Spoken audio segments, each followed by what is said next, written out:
This episode is sponsored by Free Market Kids.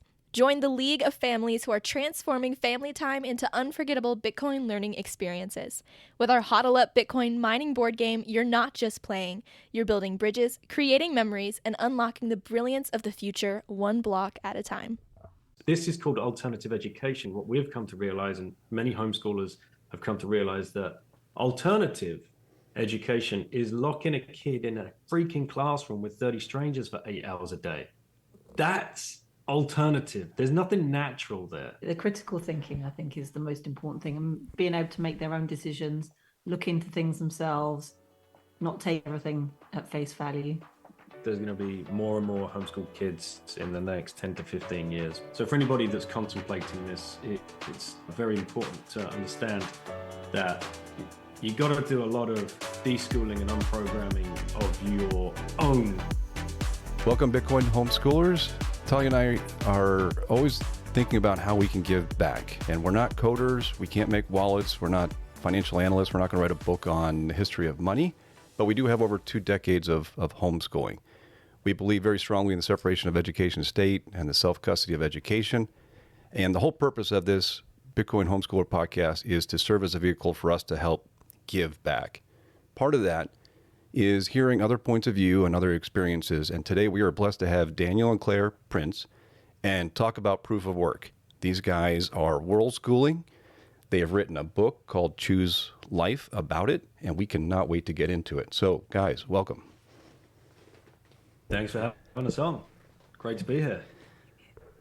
All right. My thought is maybe we start off the conversation assuming that people have not read your book. Could you just give a little bit of background on like your path, on where you are? That, I think, just to help ground things for the audience. Yeah, absolutely. We started this journey into homeschooling, world schooling, unschooling, self-directed education, all of the above, because they all kind of like merge into one thing. Back in 2014, March 2014, we left our old life behind. We were living in Singapore at the time. We sold pretty much everything we owned at that stage and took off with the kids and started traveling. We thought we might go for 6 to 9 months. But that ended up being 2.5, almost 3 years of constant travel with the kids, 4 of them aged 8, 6, and 2 3-year-old twins at the time that we started that. And that, really kind of took us down the journey of what it means to separate education from state. And we've done all kinds of different education with them in a system, whether that's private schooling, Montessori style, or straight up state school in Singapore, straight up state school in France, and mixed that over the last 10 years with other styles. Self-led learning At the moment, for sure, yeah. But originally it was nothing to do with education as to why we fell into it. It was because we were looking for a different way of living. We wanted to quit the rat race, and homeschooling was how we kind of worked that first initial few years, because we wanted the freedom of travel. And then once you start to learn about it and read about it, and you realize and see the results, and right? see the results, right. and So, actually get to spend time with your children and see how they're learning and see how differently they all learn. You know, having 4, they all learn completely differently. And they really do. But did you have support from both sides of the family or friends when you were making that decision? Right. We had a lot of, interestingly, we had some friends that were teachers, and they were really supportive about it, maybe because of the age that the children were as well. Family, not so much. I think it's a generational thing as well. They were more shocked. Yeah. And that come from the fear of ruining their grandchildren, I suppose. Yeah, and that come from a point of obviously love and concern and worry and fear that we were being irresponsible and going to damage our kids' chances of ever being able to go to college and ever being able to get a job or ever being able to socialize properly. You know, all of the FUD. Right. So, Talia, you wanted to comment? Just from the point of view of a mom, like logistically, how did you handle that? Because not only were you traveling, which in and of itself is difficult, but when you're also trying to school on top of that, what did you use? Like, what material did you use? What was your method of teaching? Well, originally, I mean, life was crazy for us at home back then. Dan was probably not home much at all, so it was all on me, and I had the twins that were coming up for 3 and the 6-year-old and 8-year-old. And Singapore was very much a keeping up with the Joneses environment, where they have to do all the activities and swimming, dancing, tennis, all the above. And I was so stressed with getting them everywhere and naps and trying to be the mom with no family to help. And so something had to give, and it was more a case of me snapping at a child because they've forgotten their ballet slippers at the age of 6 and thinking, this isn't right. Why should my 5-year-old even care about ballet slippers? And so traveling and homeschooling, now all of a sudden I've got Dan around, so I've got an extra person to help. And we love to travel. She wanted to say hinder there, by the way. Well, it is a transition, though. It's a transition. Yeah, there's a transition. So we haven't done the world schooling, but we're about a year trying to go full time with our entrepreneurial Bitcoin education, and it's different. I mean, from the NAN standpoint, to be around to see how much work Tali was doing to keep all kinds of things going that I just had no idea on. And then I'm like, okay, well now what do I do? Like I'm a man, I'm supposed to help. No clue how this operation is really running. So, I mean, you guys, sounds like you guys did fine with it, but it was a transition for me too. To start with, it was tough because we had different methods of discipline and different methods of, approaches to teaching and different expectations of learning. So it took us a while to... Different levels of patience as well. Yeah. You know? It turns out I'm not as patient as Dan. Daniel, are you helping teach then? Are you actually helping teach then too? Different things. We both have our skills. Yeah, exactly. Yes, for sure. I'm just trying to think back to like the very early days when you're going. So for anybody that's contemplating this, it's I think very important to understand that you got to do a lot of deschooling and unprogramming of your own, which we hadn't at the time. Yeah, of your own problems that you've carried up through your own schooling and into your adult life and whatever else. Expectations of learning, because all we knew was school. Sit down and learn from a book. You know, that was what has been drilled into us as well. And at that stage, I was coming out of an 18-year career. So I'd just done the linear thing. I'd done to school, got some grades, gone into an apprenticeship, got better, got moved up, got moved to a different country, was on the fast track into, another 10 to 15 years of just sitting there and grinding it out and getting the retirement and whatever else. And all of a sudden that's gone and I'm at home every day and dual parenting rather than single parenting, and then trying to, help the kids with whatever it is that they're trying to do. My levels of patience fluctuated very, quite volatile in the early days because I've been used to being in a business scenario, 10, 11 hours a day, 5 days a week, not dealing with 3-year-olds that are arguing over whose cup is who when the cup is the same freaking color. And the same. All a million times. Oh, yeah. So like stuff like that, I couldn't handle. Like, right, I got to be out of the room right now. That's awesome.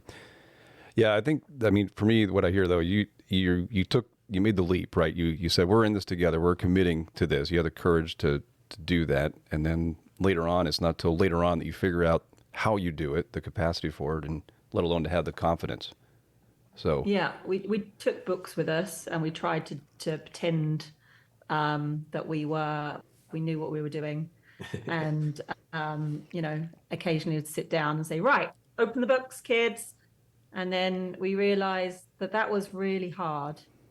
And then we would go out, and we were traveling at the times, and then go to a museum, or we'd be in a place where every day was a lesson, just traveling. So then we realized that they were actually getting so much from our traveling and our journey, and hopefully they would remember it, which I'm not sure they actually did. But yeah, so then we tried to use the world as our school, but then occasionally we'd go, oh, but we have to do some more sit down stuff, and try and sit them down again. And then that would end up in arguments because they didn't want to do that, or they'd get frustrated really quickly. Well, because it's an unnatural way to learn, right? This is the thing. This is called alternative education. What we've come to realize, and many homeschoolers have come to realize, that alternative education is locking a kid in a freaking classroom with 30 strangers for 8 hours a day. That's alternative. There's nothing natural there. Right. I was just going to ask you about that. Because at some point the light bulb goes on, and you're like, I know you'd commented in your book about socialization. That was something that our families had concern about. Then they as they get older, and you're worried, man, I'm almost too worried. Not too worried. I'm almost worried for the opposite reason, that they're too social. Their confidence now in handling a lot of different situations with a lot of different types of adults and others, they're very confident in things that I was like, So, like, what was that like light bulb moment as you kind of realized what you just commented on, Daniel, where you realized that actually this is the natural way of learning. This is actually better for my kids. Like, when was that moment for you guys? I don't even know if we've had a light bulb moment, but we do get a lot of compliments from strangers or people that just meet them about how they can talk to adults, look people in the eye, engage with people. And that started happening very early and still happens to this day. And that's nothing to do with what we've done. I think it's purely by being around us the whole time. I think that's just, it's like an osmosis of being around us. They've just learnt how to engage with people more. I think that's one of the big disadvantages of the world, that children spend less time with their parents these days. And I think they don't learn so much from that. Yeah. And I think perhaps a light bulb moment for me was meeting other world schoolers and homeschooled kids along the way. And even really early, we read that blog post. What was her name? I don't know. You listed out like 100 resources in the book. Like I was going through it, and I'm like, you just had so many to look at. I won't even pretend that I know which one you're. Hannah Miller wrote this, and she was 13 when she wrote it. Yeah. And it was called How World Schooling Ruined My Life. And it was like a brilliant clickbaity type and a satirical piece. But it was very satirical. It meant actually the opposite. So yeah, I suppose those little moments when it's like, I hope that by the age of 13, my child can write in this style and be as funny and as open as this. And then you met other kids around the world, and like the slightly older ones, you're like, okay. And like Claire said, they'll come up, introduce themselves. You could be anywhere, on a beach, in a park, in a little world school meetup. You'd fall into Facebook groups. So you'd hit a country, who's world schooling here, who's on their travels, and blah, blah, blah, go and eat in the park. And you'd meet the other kids. So like ours were very young still, but you'd meet a 13, 14-year-old, and they'd come up to you, shake your hand, introduce themselves, and sit down. Before you know it, you've had a conversation for 30 or 40 minutes, and they've told you where they've been and this, that, and the other thing. You're like, I'm like just sitting here chilling out, chatting to a 13-year-old, when I'm used to that experience being, hello, how are you? Yeah, nice. How's school? Oh yeah, it's okay.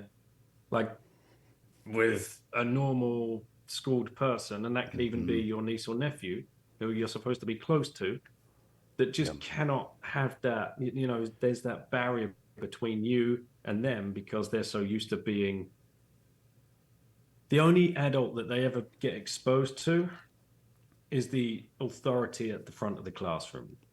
And that's their day to day. So those little light bulb moments for me were like, yeah, we're on the right track with these kids, because look at, and this is what we keep coming up against now, because Caitlin's now 18, Sophia's 16, the twins are coming up 13. Every time we go away to one of these conferences, they're sitting down for hours talking to other Bitcoiners, and the Bitcoiner will corner me later. He's like, dude, your kids, I've just been talking to them for hours. I'm like, how old are they again? Yeah, those guys are 12.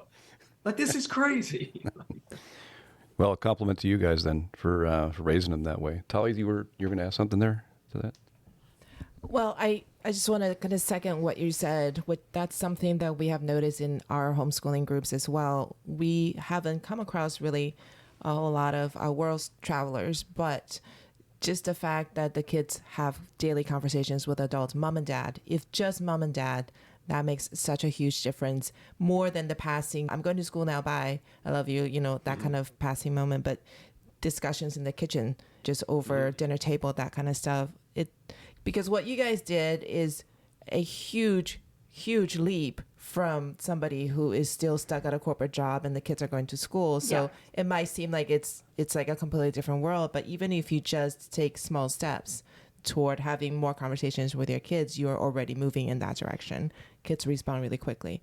Something else I wanted to mention was, I wanted to ask you, you mentioned a few minutes back that you'd be world traveling, you'd be visiting museums and visiting these incredible cities, and then you suddenly realize, oh, I should probably make sure they can still write, maybe do math, and you're sitting them down.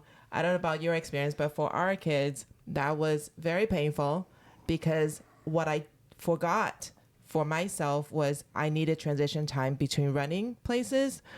And when I'm the one who's coordinating all of it and I'm not the one doing the learning, I forget that. And then I force the kids without that transition time to sit. And then it becomes so difficult, like the temper tantrums and the meltdowns and things like that. What was your experience like? And what did you guys do to help the kids transition from going all over the place and then sitting down quiet at the table? I do believe that is part of schooling, and that is where self-discipline comes into play. And it is also really a necessary part of schooling. So what did you guys do?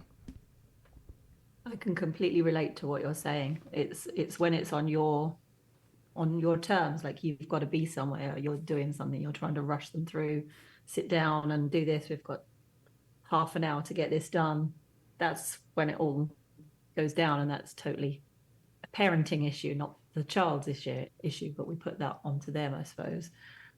Don't know if we've ever, I agree, you do have to do sit down things, you do have to do reading and writing and things every now and then. Some days it works, some days it doesn't. Don't know if we've ever solved it. I mean, I think as they've got older, they've been able to do that themselves and do self-study a bit more. And since they've been older, we've been trying to follow student-led learning, which is that they follow their own interests. So the idea is that they're interested in it themselves, so then they have much more motivation to sit down.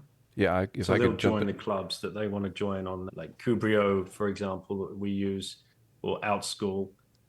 So then it's on them to choose and decide which ones. We obviously help and guide them, and in some cases insist, like, no, you're definitely doing that one, because there's no discussion there. You have to do it and you have to try it, and we can look at it again in a month's time, and maybe we can swap it out for something else. So yeah, there is still that element of guidance, I suppose.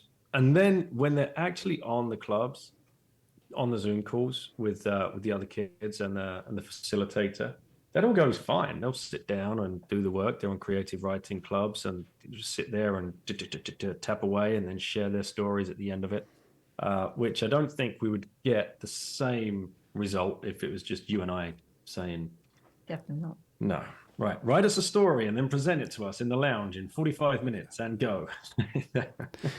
Well, there's something that I would like to point out for the listeners too, that I think we're just all taking for granted. The ability to learn later, like your own, as an adult, you're still going to be learning things. So Yes. there's something about that self-directed, that's a skill by itself. But the thing that's on my mind as you guys are talking is I'm just imagining you're traveling the world, you're having multiple meals with your kids during the day. Maybe sometimes you break up and you're not. And you think about how many kids these days are either in single family households, or even if both, there's a mom and dad there, the hours you have to put into the rat race, right? Or maybe you're both working. And now you're just kind of saying, okay, your child's now going to spend most of their waking hours with other people. You can learn a subject later on. You can go self-teach whatever it is later on, almost anything. You can't as easily go back and try to build a relationship with your kids and set an example of how parents can work together through difficult times. Because I'm sure it's not all flowers and candy and whatever else. Like there's tough times in there, and they see mom and dad working through that. That's a huge, huge thing to teach your kids. And you can't easily go back and learn that later. So that's what's on my mind as we're having this discussion, is we can get into these technical things on, is it Montessori, is it Udemy, is it whatever? But I mean, think about what the kids are getting to me, this is the heart of the self-custody of education, right? You're teaching so much more in terms of life skills there and values that is just, you can't even put a price tag on some of those. I mean, we sit down to eat together pretty much at least twice a day, sit down around a table. And you can imagine some of the conversations. They're proper discussions, sometimes around Bitcoin, not always, but they're proper discussions, and with their points of views and whether we think this is right to have this point of view or not. And I think that again goes back to it gets discussed, whether it's right or wrong, the conversation, but it's I suppose like a mini debate sometimes, but I think it's a skill as well. Yeah. And then with to your point as well, Scott, when we were doing the long-term traveling with them, they were part of it. They were part, whether they realized it or not, they were part of every decision. They were part of every up and part of every down. And they experienced all of the good stuff and all of the bad stuff together as a unit. Like when we were in Thailand and Samuel split his head open, like they saw exactly like mom and dad go straight into panic mode, alert mode, get this shit sorted out mode. And that was a learning experience, all of it. And all of the emotions that came with that, and the sadness, and then the relief that he was okay. And it was just some stitches and he was back again in an hour or two.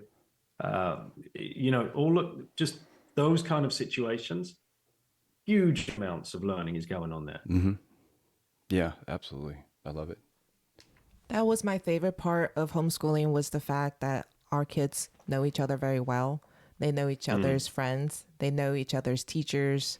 And what, like you said, when we come to the table and they're debating certain points of view or whatever, they're still together. And they can disagree, as they get older, because our girls are a little bit older than yours. When they disagree, they really disagree, but we're still able to talk about it. And we can always go back to the reference of, remember that time when this teacher did this and that kind of stuff. I want to throw a question at you guys. I don't know if you've noticed this. I'm sure you have, but I'm going to throw it out. So going back to what you said before about when you decided to do homeschooling, and your family, out of their concern and love, were afraid that you were going to ruin your kids, because we had that on both sides. And what I am noticing now with our kids being older, and they're going outside, obviously our family circle, our two boys are working, our girls are at school. What they're noticing now is that the way they think is so different from their peers, that it's very, very difficult for them to connect with peers that are the same age, because they're still right now scrolling on Instagram and talking about stuff that are somewhat unimportant. They're stuck in the pop culture, whereas our kids would look beyond that, just just because of the type of conversation that we have at our home. So in that way, they have been frustrated that they are having trouble connecting with the general peers outside the homeschooling circle. Are you guys noticing the same thing for you guys, for your kids? Yeah. Yeah, we were in another city the other day, and well, a few months ago, and a busload of school kids, obviously on a excursion, were going out for the day. Which the kids, obviously on the bus, were looking at our kids that were just free, out and about in the city, and they're all like pulling funny faces out the bus window, and sticking the middle finger up and things like that, our kids, and things because they think that they're cool, and then our kids turn around and to each other and went, kids that go to school are just so weird. Yeah. Can I add this? I just there's so many questions I have for you guys. Claire, you mentioned Bitcoin earlier, and I'm curious. So I'm assuming you're a Bitcoiner. Is that true? Are you? Yeah, I have the same belief, not nearly as deep in as Dan, but yes, I agree with the concept and the ideas behind it. Okay, so Daniel was first, and then you were brought along into the rabbit hole. So, and then how about the kids? Where are the kids on the spectrum? Because where I'm going with that is, here Talia and I we're throwing our heart and souls into this. We believe in this, strongly believe in this, and that's a whole other. I mean, this is where Bitcoiners spend hours, right? But our kids look at us and they say, "Okay, Dad, why do you have laser eyes? You're going to your little cult," and they make all the comparisons, right? Just so many comparisons. So I'm curious from a schooling standpoint, but also from a Bitcoin standpoint, where are you guys as a family, and how are you guys handling the subject of money and freedom and the things, Daniel, that you would talk for hours on your podcast about? How do you handle those in the house? Well, it gets talked about all the time, so they certainly know about it. Mm-hmm. The history of money, because Bitcoin fixes everything. Yeah, that sentence comes up a lot. Lots of debates about that at the kitchen table. Chicken in the fridge. Oh, Bitcoin fixes this. Yeah. All of them understand. Again, the concept of it, how it works. They probably don't know how deeply. They don't know the technicalities of it, but they understand deeply and much more than probably another kid, even our 18-year-old's age. They understand inflation and why the world is in such a state now. They understand it's not just because of the pandemic, and they understand that it's printing money or fiat money. They've read a few books that are more to their level. Played Huddle Up. Oh, nice. Yeah, that's right. I forgot about that. They've read that. Yeah. Our older daughter, she went to school, and has much more of, I'd say, probably different views to the rest of us. A bit more so. She has more of a outsidely. Well, yeah, view, she still understands Bitcoin and still comes back to it quite often, talks to her friends about it. Mm-hmm. It's interesting to see how they're going. They're going to be pulled in different directions. And this is, as we know, what Bitcoin does to you, right? It's going to find that thing within you that resonates with you the most. And then you're going to apply your time and effort to that specific. So for you guys, it's Bitcoin and homeschooling. I absolutely 100% agree with you. If you separate education from state, you will separate money from state, and vice versa. And as you said, Scott, Bitcoiners are homeschoolers that just don't know it yet, and homeschoolers are Bitcoiners that just don't know it. Yeah. That's just 100% true.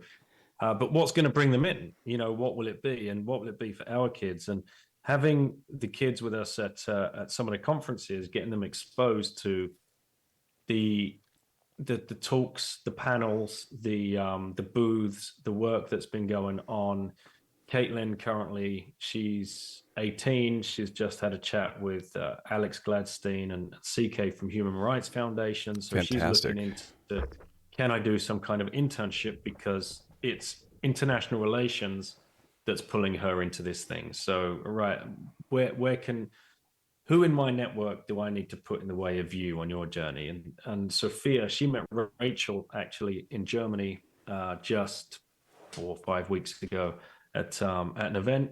And Rachel's putting on this event in January, and Rachel invited Sophia to come and speak on a panel about what's it like to be a teenage girl Surrounded by Bitcoin. surrounded by Bitcoin stuff. How's it shaping your mind?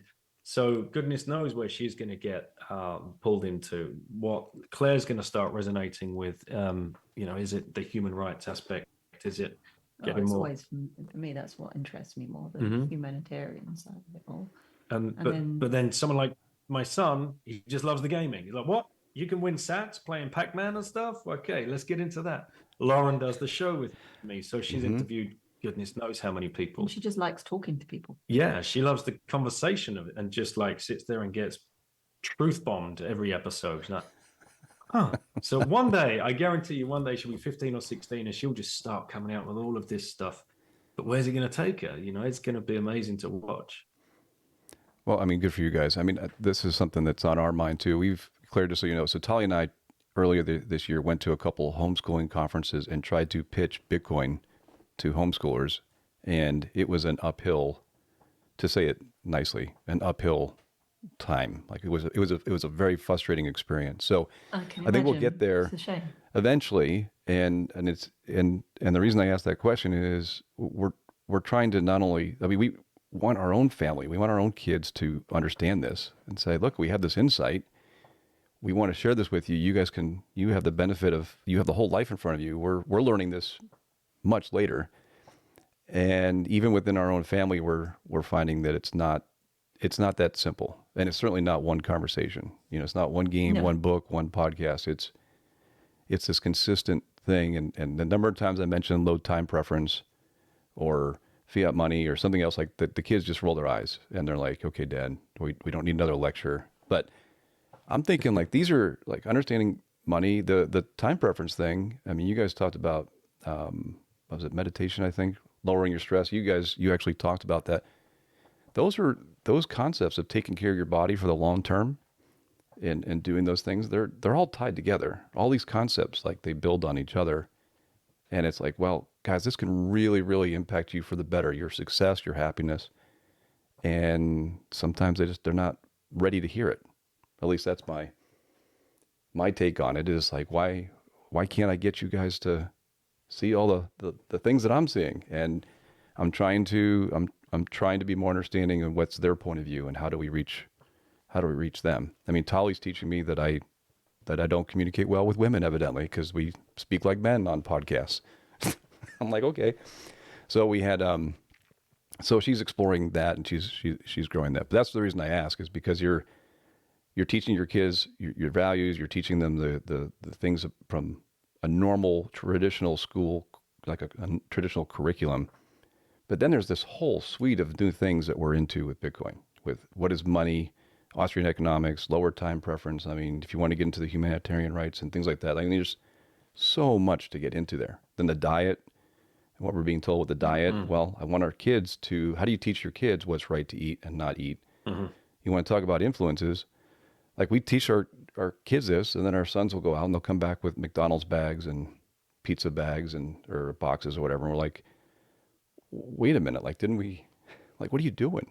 Anyway. So. Well, I'm going to add my 2 cents in here. I think one of the biggest rewards that we have as homeschoolers is we teach kids to think critically, and they're not just being spoon-fed, like they're sitting in rows and like cattle, just being spoon-fed stuff. And so we teach them to think critically, and because we're new to the because we're new to the Bitcoin space, and our kids were brought up in the traditional way, as Daniel, you were mentioning before, we only taught them what we knew. And what we knew was the traditional stuff, like the traditional finance. And, you get good grades, you get a good education, you get a good job, you climb the corporate ladder. That's what we knew. before we entered the Bitcoin space. We didn't question our understanding of the how the world worked and how money worked because we thought we knew it the correct way. That was the way we trained up our kids. And so suddenly we come across this Bitcoin thing and our mind is blown. But our kids didn't have that need yet. You know, we found Bitcoin out of our need for it. I think everybody has to come to Bitcoin with some type of need. And it could be humanitarian, it could be something else, but everybody had a need and Bitcoin became the solution. And so our kids, they haven't come across that need yet. And so they see us suddenly change. And our 16-year-old, his favorite retort to me or us telling him about Bitcoin is, Mom, well, mostly Mom, because he was always working. Mom, you taught me to not accept things at face value.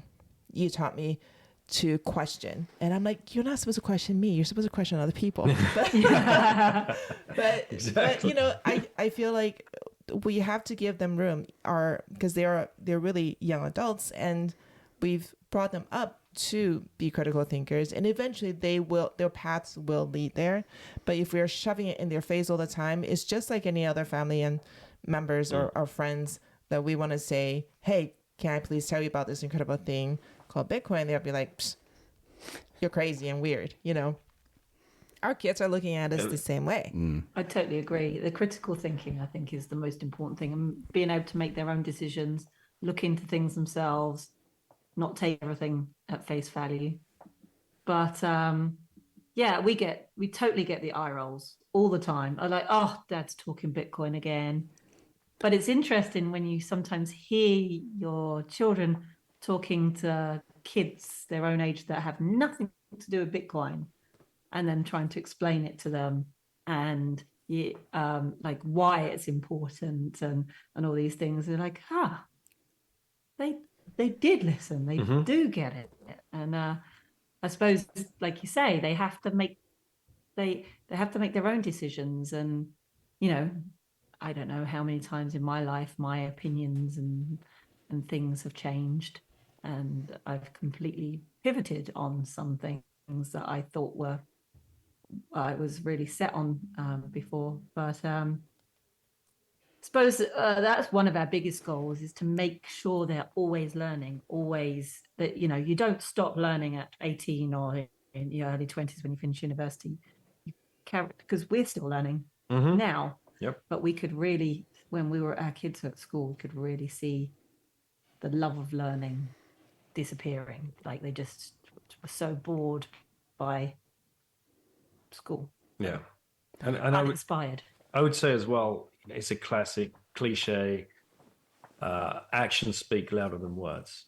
And in 18 months, when you guys are still doing this podcast and you're still designing games. I mean, the thing is, you've got that game, right? That's there, that's out there. It's going to keep selling.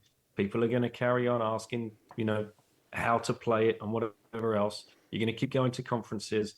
You're not going to stop what you're doing.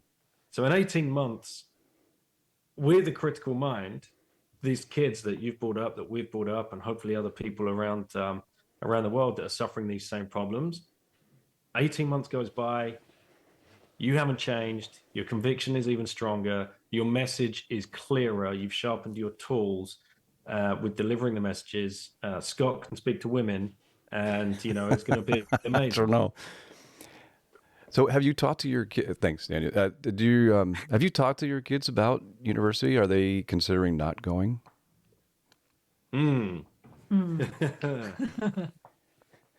No, this is where, like, giving them free minds and things is well, our oldest is determined to go. And, you know, she's not picking the cheaper European universities. She's trying to pick it's not the US, but she's picking the UK, which isn't cheap. Sophia doesn't know at all what she wants to do. But she still feels the pressure, I suppose, because the age she is and all the other kids are looking or working towards university. So the word comes up quite a lot from her, but she is much more open to learning a vocation rather than Yeah. going to university. This might be part of this might be the unprogramming, Daniel, you're referring to, because Tali and I met in grad school, right? And then both of our sons, so both of our girls say, okay, we're going to go to school, and we're like, yeah, we'll support you and all that. But both of our boys are like, we don't really want to do that. And here, and with all the things that we've learned over the last couple of years of studying Bitcoin, like we're like, yeah, this is not, we can't say, here's why you really should do this. You should spend a lot of money to go be indoctrinated and do whatever. And now it's kind of like unprogramming on our part. And now we're back to our families, because now we're 20 some years into this thing, and they're like, what are your kids doing? Well, the boys have decided to drop out, and they're our families are looking at us like, well, what are you going to do about that? We're like, well, we support them 100%. It's kind of one of our current learnings that Tali and I are going through is how to have this conversation with, what do you think of formal university schooling after all that we've learned through the Bitcoin and what's going on with fiat education. So that's the reason I asked. Looked like I may have hit a sore spot for you. I was like, uh-oh. Yeah. No. I was like, Well, for me it is. Well, Because I don't want them to go and be indoctrinated and be forced into debt. It makes no sense. for me, it's the unnecessary debt. I don't know. I think they're open-minded enough to see for themselves when they're being indoctrinated, hopefully, but it's the unnecessary debt. And I just hope it's that framing as well, Scott, that is a psyop, that term dropout, they dropped out. It should be opted out. No, they are opting out of that, because it is a choice and it is empowering, but somehow it's been turned upside down to make you look weak and an undesirable human being because you dropped out of college or you dropped out of school or whatever. So what we try and, I certainly hope many people around the world understand you have a choice, you can't opt out, and that just reframing that language empowers you. And I hope that Caitlin, it looks as though she will go to college, but if she gets the opportunity to intern at incredible organizations before she goes and being surrounded by incredible, inspiring people, then when they get there, like you've experienced and other homeschoolers have experienced, they get there and they look around at their classmates and like, really? Like, we're talking about the current thing all the time? That's it. That's exactly what our girls are telling us. And it's kind of like that, I don't know what your faith background is, but a lot of Christian parents are very, very afraid of letting their kids go out and be ruined by the world. And I actually told the kids when they were in high school, when you graduate, you're going overseas because you need to see how big the world is. And my peers, the moms were like, oh my God, what are they going to be exposed to? I'm like, whatever it is, they have to choose their own belief. They grew up under our belief system, but they need to choose. And so our kids went out and came back with stronger faith because they didn't like what they saw. And the same thing is happening at the universities that our girls are attending. And actually all 4 of our kids went to school and 2 opted out afterwards, but now they know where they stand. So it's okay, even if like your girls, if they go to college and they look around and go, this is it, this is all there is to it, and then opt out, now their conviction is even stronger. So I'm in favor of letting them go out there and make their mistakes. Yeah, me too. Yeah. I think it's how you learn as well for yourself. If they get there and think, right, this isn't for me, that's for them to have made that choice. But and our oldest at the moment, she's in Thailand, traveling with her friends. There's 3 of them. They've gone out there. They've been gone for a month already, and they'll be gone at least until March in Thailand and Southeast Asia, going out and seeing the world and making mistakes. They've already missed one flight. Already missed a flight. Already made a reservation for the wrong day. Already Already screwed the time zone up and overpaid for an Airbnb. Yes. Yeah, but that's how you learn, though. You're right. I mean, now you sitting down and telling someone how time zones work is not the same as actually messing up and having to pay with the frustration, Yeah, the lost having to pay time, twice. pay twice. I mean, that's a real education there. Missing a flight. When money's tight Yeah. already. So, so one of the things that was on my mind, going back a little bit to the people who are just starting, thinking of like some of the folks who'd be listening to this, they might look at that and they say, okay, well, the world changed though, because you guys started world schooling before COVID. And in some countries like Germany, you can't homeschool, right? It's not even an option. In the U.S., the impact of COVID really opened a lot of eyes for parents, and it actually helped fuel the homeschooling movement. And there were a lot of people brought in because they're like, what? Like they realized, like they weren't getting what they thought they were getting, or they were getting extra things that they didn't want in there. So things, for example, that might change for a young family would be, you guys did a lot of home swapping. There are a lot of young couples now that might be forced to rent just because where we are in the fiat cycle. So what I'm saying with that is some things have changed, and I'm just curious, like for the people listening now, if you were sitting down with one of those young couples, what would you say to them? Would anything change from what you captured in your book? Because I know you guys put a lot of thought into that, but the world's changed quite a bit in the last 5-7 years, right? So I just want to ask you to reflect a little bit on that. Is there anything that you would you say differently Well, when we were traveling, we did decide at one stage to stop in France because we wanted our children to learn a second language. So they did go to school for a little while to use the language. And during COVID, we decided to take them out of school, which, like you said, so many people decided to take their children out of school in France too. They saw the state education wasn't quite what they wanted anymore. But since then, France has changed the laws. Well, interestingly enough, late 2020, after the first lockdown, they decided to change the homeschooling laws. So it's really hard to homeschool in France now. And I'm seeing so many European countries, especially Western European countries, are making it harder for the parents. The hoops you have to jump through makes it really, really hard. The paperwork, the assessments for the children. And for example, in France, when you homeschool, you have to teach the state education to your children, which for me, that's not the point of homeschooling. So, for me, it's a lot easier to drop my children at school at 8 o'clock in the morning and pick them up at 4 o'clock in the afternoon than to have them at home if I was going to have them learn the state education. So why would I teach them that at home all day? Yeah, it's much more difficult. I'd say now you've really got to, and yeah.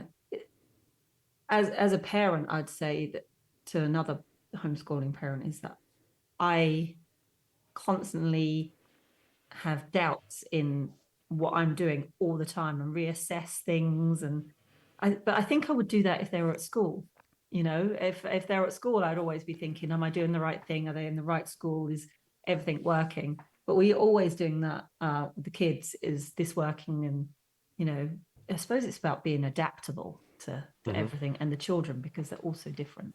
Wow, And that's the fight you stage is scary with the you know, I did not realize that to the extent that you're describing, like how much they're going that way. Sorry, Daniel, I didn't mean to cut you off. There's a lot of regulatory creep across all of Europe, especially in even the UK. That, you know, it's getting tighter. Yeah, it's probably one of the freer places in Europe. So we were talking to the founder of a Sudbury Valley School in southeast of England, in Kent, and she was explaining how the regulatory creep is creeping up on them to the point where now they can only accept, in air quotes, students to come to and Sudbury Valley is a democratic style school styled after the Sudbury Valley School in the US. And she said, yeah, we can only have students come in between Tuesday, Wednesday, and Thursday, between 9:30 and 3:30, because if we have any more minutes than that, then we are operating as a school in air quotes, and we come up under a completely different They're more regulation. like an association, I Yeah. suppose. So when you look at Montessori schools or Waldorf Steiner schools or any of these other kind of alternative, again in air quotes, schools, if they're working 5 days a week, they're just a quasi-state school with a kind of, They are in France. yeah. In fact, anything else has just recently closed down. I didn't realize, but one by one. And I think it's because they're not doing the So there state used to be stuff. kind of like forest schools and things here, but they've just been regulated out of town. Wow. Because if you're welcoming kids into an institution 5 days a week, then therefore you need to have, it's like banking, you know, you can only bank if you've got a license from the Federal Reserve or from the Bank of England or whatever. You can only school if you've got a license from the Ministry of Education. And if you have that license, then there are certain things that you need to adhere to and certain requirements and regulations. And so if you really want to be a democratic school, you're like, no, we're not doing any of that. This is the whole point of this school. Then they start crimping the amount of time you can actually offer to the kids. So this is going on. Wow. So are there countries that are going the other way? Other countries that are kind of a bastion for Opening freedom? up, none I've seen. I think Eastern Europe might be easier. I don't know for sure. I know there's a lot of homeschoolers more in Czech Republic and maybe Bulgaria and places like that. But yeah, those countries, I suppose, where I'm not sure it's 100%, but I think it's pretty much. You can fly under the radar in those countries. But it's prohibited in places like Sweden or Scandinavia, Netherlands, Germany. It's very difficult in France, very difficult in Spain. Yep. So maybe if someone wanted to world school today, maybe they should be looking at Asia or somewhere else. I interviewed a homeschooler a Bitcoin homeschooler in Portugal. And she said that she pulled her oldest one out during COVID and she had a lot of trouble with paperwork. But then second one, because he never went into the system, there's no problem. So if you move to Portugal and you don't enter the system at all, it's actually quite easy, as far as I understand. Yeah, you got to be flying very low. It's about not being a resident in some countries. Like France is different. Even if you're not a resident, they say you have right to free education, so you should be at school. But places like Portugal and Spain, I think if you've not registered. Well, it's getting into health systems and things like that as well, you know, like as soon as you're in that flags another bureau and that flags this and that flags that. That's where they make it difficult.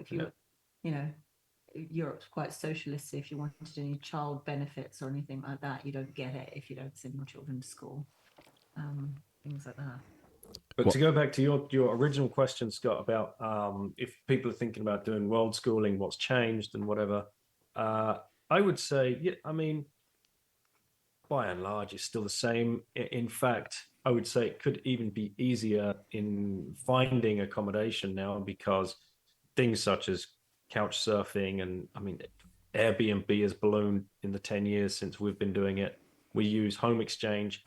And if you do not have your own property to exchange, then of course that's a problem. But people do exchange their rented apartments.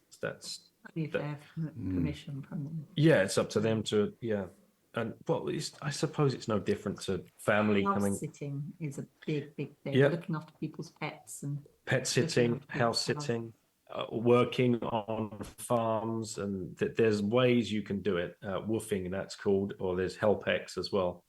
There are ways that you can do it as a family, no doubt. There's probably less available cheap airlines around the world these days because they've been squeezed, so maybe that price has gone up a little bit. But I would say it'd still be cheaper than most people would ever. They don't believe you when you tell them traveling long term is a cheaper way to live than just sitting steady and still in one place. And any world schooler will tell you that. Sound very privileged, doesn't it? Yeah, it does. But once you go and you start moving and you start figuring things out and falling into your rhythm, you learn all the hacks and the tricks and the tools and what works best for you. it's still very doable. And honestly, I think if somebody was thinking about doing it, do a 6-weeker or something. Just try 6 weeks somewhere. Try and get a home swap set up, or a couple of home swaps set up, or a house sit, whatever it is, and just go for it and see what it's like. Mm-hmm. And then come back and like, well, did that work? Did we enjoy it? We're all still breathing, right? And can we do this for 6 months next time? Because the upside is so huge. And when you were asking us, again, about what were family and friends thinking on your original decision, and it feels to me as though still to this day we're judged on the original decision rather than the results in the kids, which are unquestionable when you sit down and actually talk to them and see them and just wonder at the different experiences that they've had. And now they're bilingual. Like, that wouldn't have happened if they'd sat in the classroom for goodness knows how many times a day. When our kids arrived in France, they started learning Spanish at school at the same time as they were learning French, which they hadn't learned before. So, and our daughter said to us the other day, she's been learning Spanish for 6 years and French for 6 years, but she's completely bilingual in French. And she learned Spanish at school through a classroom. And she's like, I can't speak Spanish. I've learned it for 7 years, but yeah. So it just shows you the difference between immersion and classroom learning. Yeah, 100%. That's a great example. Yeah, I know everything you're saying about both of you, that it's worth it, right? There's a lot of, this is going to take some work, but it's worth it. The relationship with your kids, what the experiences that they're going to develop, their frameworks for life, the experiences that are just going to help shape them, that it's worth it. Fighting the bureaucracy and the paperwork and whatever else that you have to deal with. Yep. It's exactly what you said earlier. You've got this one limited time with them. They're only young for so long, and then they'll have their own lives and their own projects, and obviously they'll go and come back, or they're still family, but it's such a limited time. There's only this one time, so All right, it's making it work. I just have one more question, which is, for your older kids, do they talk about whether or not they're also looking to homeschool when they have their own children? Yeah, good question. I don't know. No, I don't know. I don't know what they would do. Yeah, I don't know. Thankfully, not had that one yet. Maybe that one's coming. How old are yours? Have they spoken to you about that? Yes, we actually have talked a lot about that. We have a 20-year-old son who is engaged to another homeschooler. They kind of grew up together in the homeschooling program, and both of them are already talking extensively about how they want to raise their children and definitely want to homeschool. But her mom's approach to homeschooling was so different from mine. And so he said that they want to take a little bit from her side and a little bit from his side, combine them. So so Nolan has talked extensively about that. My girls have said, well, actually, Brianna has said that she definitely wants to homeschool. And Alea says she's not sure. It depends on her circumstance. And Caden's 16, so he's not thinking that far yet. Cool. Oh, that's interesting, and congrats on I'm sure you're looking forward to the big day. It's gonna be. It's a little strange, I wasn't expecting it to happen this soon. Yeah, He's a little on the young side. He's young, but he thinks long term. So I wasn't mature enough at 20 to make a life decision like that. I just wasn't ready. But they're very, very thoughtful. So they're very thoughtful about what they're trying to plan for the future, and good on them.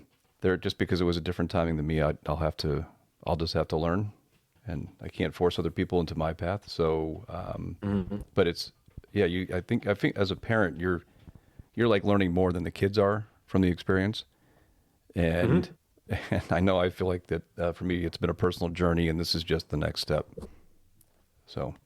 Well, I'm bullish on society if there's going to be more and more homeschool kids in the next 10 to 15 years, because it changes everything. It changes the way people look, how they look at life, how they act, how they interact. And one thing that I've noticed going to the conferences that I've been going to for the last 18 months, people come up to me and they stop me, they tap me on the shoulder and they, listen, I just want to tell you I love the show and everything. And we love that Lauren asks the first question and blah, blah, blah. That first 10 minutes is golden. And they're like, and you know what? I had no idea that the education system was set up the way it was. And my kids will never go to state school because of listening to your interviews with what you guys have been on and whoever else I've had on. I must have like 15 or 20 different episodes now focused purely on that. And they were like, no, blown away. Can't believe I ever went through that. Can't believe I never questioned it. But all I do know is when I do get married and we do have kids, they ain't going to state school, or I've got to find a partner who already thinks that their kids are never going to go to state school. Then I know I've probably found the right partner. So it's great to hear that. You're expecting just to talk about Bitcoin the whole time, but that's just a nice takeaway. Yeah, you guys are the OGs of world schooling. They're like, oh man, look, they were in early. They did it, like. Yeah, I think now that our eyes are opened, a lot of people have talked to us after our homeschooling panel discussions, different places, and said, I don't have a significant other, so I don't have any children, but when it does happen, they're getting homeschooled. Like young people Amazing. coming up to us and they're listening to the discussions. Well, I think Bitcoiners are already primed. Like they're already, the idea of proof of work, taking self-custody of anything, money or education, like they're already a separation of education and state. Like the concept of applying that to a new area, I think is a lot faster than the homeschoolers who are, they have a lot of the core. They value freedom. They value taking care of their kids and their education and all that. But they're like so far behind. They're not primed to hear a new way of doing things, right? Our experience has been a lot of the people who've chosen homeschooling, they're overwhelmed. Maybe now they're trying to get by on one income. So they're probably being super frugal. They're trying to figure out all the curriculum that they need to have. And then you come along, or Tali and I come along and say, hey, you should add this. You should add money to your thing. And by the way, it's not Dave Ramsey, right? Like, it's this whole other thing. And you try to explain it to them, their eyes glaze over. So now you're scaring them with a new topic. They don't know how they're going to fit it in. And if they do fit it in, now that you're going to try to convince them that you're the one that has trusted resources for it. So they're like, there's like battle. So they will eventually get there over the next, I don't know how many years it'll take, but going to any Bitcoin meetup, people are primed. Like their mindset is already that way. And now they're just applying it to their health. They're applying it to education. They're applying it to just fill in the blank. They're just applying those principles to the next thing and the next thing and the next thing. And it's true with education. So yeah, it's exciting. This is our area where we feel like we can help give back to, like I said in the introduction, like we're not the techies, right? We're not gonna be able to explain to you how the technical stuff works. But we're not financial analysts or anything like that. But I mean, this area, this is what we dedicate our lives to do in terms of raising the kids, and it fits with the mission and the freedom-oriented people in Bitcoin. So, and we get to meet great folks like yourselves. Like if we hadn't done this, we never would have taught. I'd still be listening to my podcast or books, whatever, seeing the kids maybe a couple minutes at night if I'm lucky, because I'm so tired I just want to go to bed. Right? That would have been the alternative. And instead, we're out making much deeper connections with people who have the same kind of values we have from all over the world. Tali's interviewing ladies from like literally all over the world. And we're talking about going to Madeira. We're talking about other things that we want to do. We went to El Salvador. We never would have done that had we not been in this community. So it's very exciting to be part of. And hopefully the kids are watching and they'll get some ideas and they'll say, yeah, we want to do what mom and dad did. I hope. Well, we hope to see you in Madeira. We'll be there. So if you get across, it'd be cool to hang out with you. Yeah, that'd definitely. Be awesome. Yeah, let's do that. For me personally, it's it's those conversations. It's the meeting the people. I don't have inspiring conversations day to day with people around in our communities, so other than you, babe. But then when we go to those those conferences or the meetups, just every conversation, what people are doing or how they're doing it, and the conversations blow me away, and it's inspiring. It gives me hope.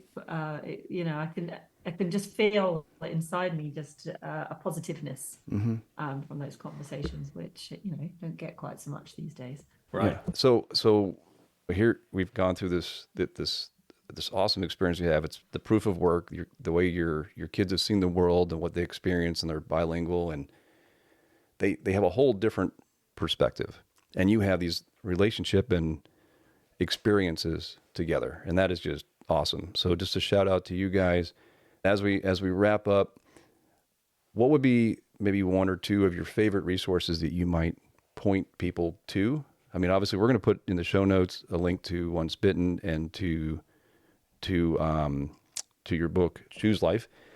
So we'll have links to that. But is there anything else that you guys have that are favorite resources or favorite things that you like to point people to? We use a lot of different things, don't we?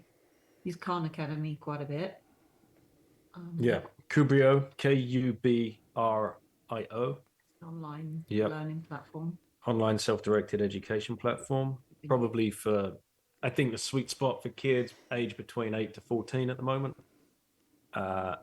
Then OutSchool obviously has a lot of stuff on there that you can just plug into. And if you want to go down the rabbit hole, and like we said, getting yourself prepared first is key. Any of the books by John Holt, that's Holt. Peter Gray. Peter Gray's book, Free to Learn. I have an interview with Peter on the Once Bitten podcast.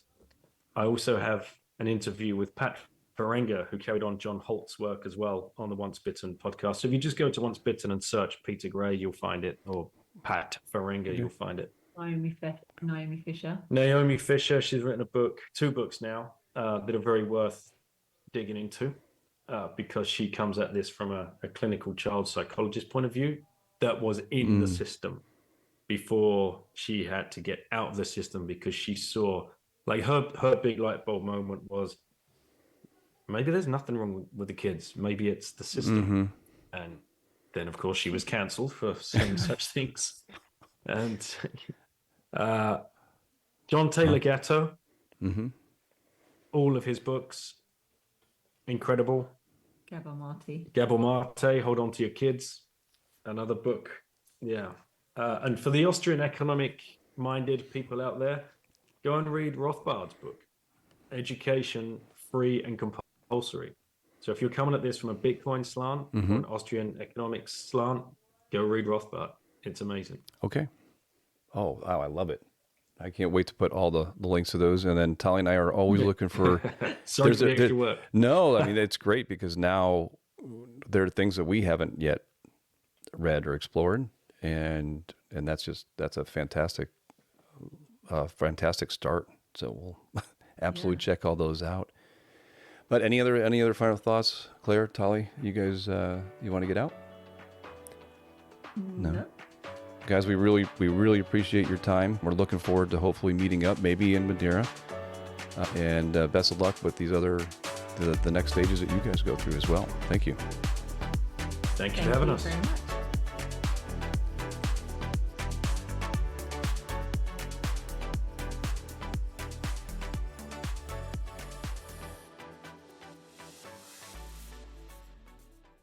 If you enjoyed this podcast and if you found this valuable, please leave a review to help others find us too.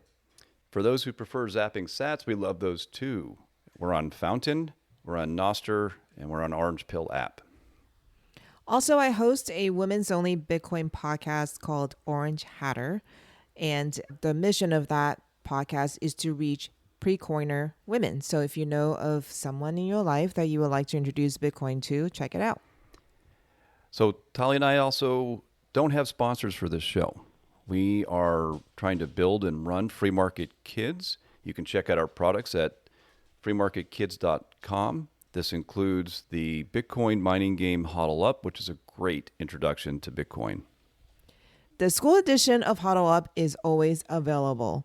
We also have the 2024 Halving Edition. It's going to be super deluxe. Very excited to roll it out. It is available on pre-sale at a 21% discount. Until next time, happy hodling.